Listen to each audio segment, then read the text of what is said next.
La Haute Autorité de Santé a proposé d'élaborer un référentiel de bonnes pratiques sur la santé mobile et les applications connectées à Internet avec les objets connectés. En tout cas, pour nous, l'objectif était de mettre en place un premier document, une première référence qui permettait d'assembler différentes évaluations possibles.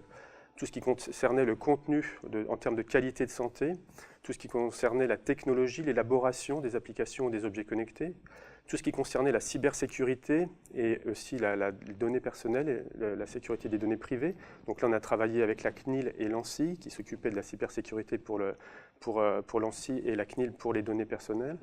Et puis après la partie interface, ergonomie, donc tout ce qui permet de rendre plus accessible aussi l'information. Donc on a élaboré un guide de 101 bonnes pratiques.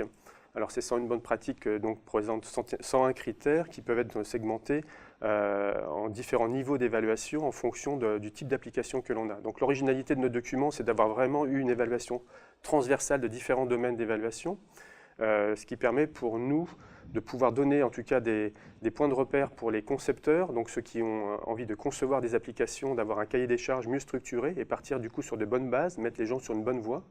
Et puis on a une partie aussi qui peut aider les évaluateurs externes, c'est-à-dire soit les sociétés d'évaluation qui vont faire des audits ou des labels, soit les associations professionnelles de patients ou du grand public qui pourraient aussi éventuellement comparer certaines applications sur certains sujets et utiliser ce référentiel pour pouvoir faire un classement ou éventuellement un scoring des différentes applications et éventuellement aussi pour les associations professionnelles de médecins de les diffuser auprès de leurs membres en disant voilà, on a évalué tel type d'application dans tel domaine et grâce au référentiel de la HAS, on en a sélectionné une quinzaine sur les 75 existants.